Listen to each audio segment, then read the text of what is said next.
mag-vlog sana. Yeah, but that's the definition of home. Oh.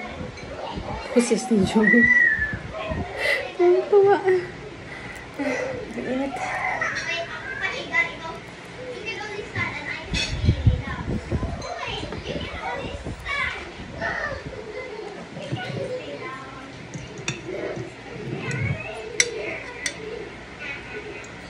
Ano na bata dahil? Ang dami tuloy.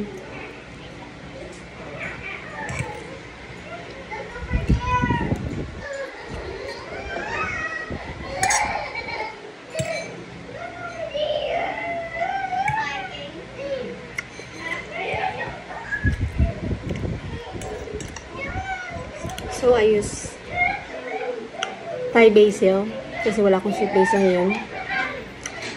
Eden cheese. Tapos, salt and pepper lang sa pasta. And olive oil. with a little bit of ano nga yun? Yung baho. Cumin powder.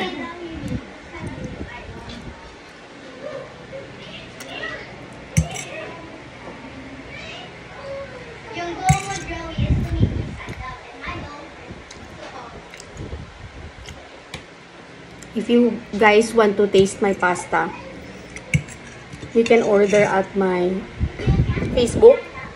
Put a link here. Pay first lang bago akong gagawa. Para hindi ba sayang yung lulutuin natin.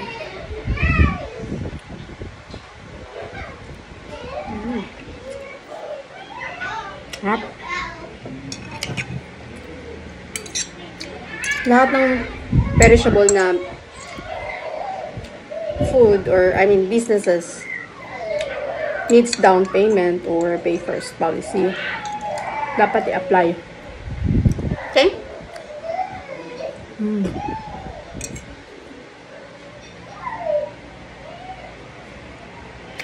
I use Italian brand pasta. Masarap siya.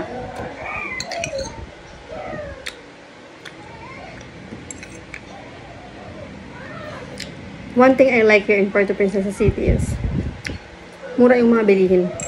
Kaya, yung mga dating hindi ko na-enjoy na pagkain noon, niluluto ko na lang sa bahay. Because if you will eat this in a first-class municipalities in the Philippines, one plate can cost you like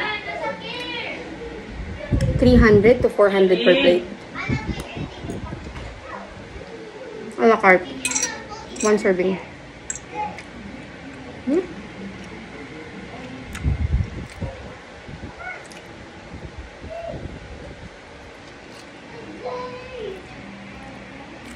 May playtime si Joey. Ngayon, kaya masaya. Mating kalaro niya si Ate Erin. Ciao, ciao.